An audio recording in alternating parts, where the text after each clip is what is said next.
मीर जुनैद जो कि यहाँ पर अगर बात करेंगे रंगीत के इलाके से वहाँ पर वोट अपना वोट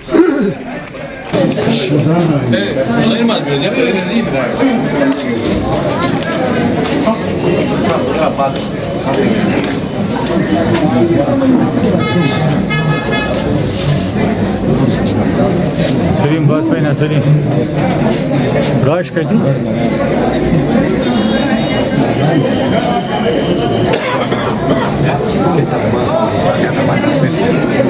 जी कुपवारा में हमारे 6 असेंबली सेगमेंट्स हैं और 622 पोलिंग बूथ्स। और हमारी जितनी भी पोलिंग पार्टीज़ हैं, जितने भी हमारे मुलाजिम हैं जो कि इलेक्शन में इन्वॉल्व हैं, बहुत ही मेहनत कर रहे हैं और उन्होंने की भी है in the last 1 month to prepare for this day.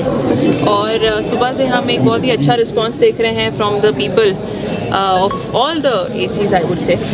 और काफ़ी लंबी लंबी क्यूज़ में लोग आ रहे हैं, विमेन, मैन, सीनियर सिटीजन्स, और एक बहुत ही अच्छा साइन है ऑफ डेमोक्रेसी। और मैं आपके through I will also like to thank them for coming out in huge numbers and voting. और रिक्वेस्ट भी करूँगी the people who are still in their homes to come out and vote for their particular favourite candidate. जितने भी हमारे polling stations हैं वहाँ पर assured minimum facilities available हैं, तो जैसे कि पानी, आपका ramps, wheel chairs for the PWD, electricity, washrooms, all of this is already there. Apart from that हर एक AC में कुछ स्पेशल पोलिंग स्टेशंस हैं जिसको, और आपने एक शायद अगर आपने देखा होगा हंडवारा का जो बड़ा अच्छा एक पिंक पोलिंग स्टेशन है, pink polling station, green polling station, youth man polling station, PWD man polling station. So ये एक एक्स्ट्रा फ्लेवर ऐड कर रहे हैं to the entire democratic process.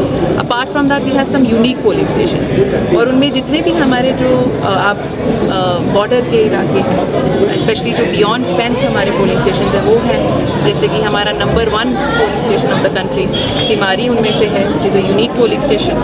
सभी फैसिलिटीज़ वहाँ अवेलेबल हैं और जो भी वोटर आ रहे हैं वो एक अच्छा एक्सपीरियंस लेके जा रहा है।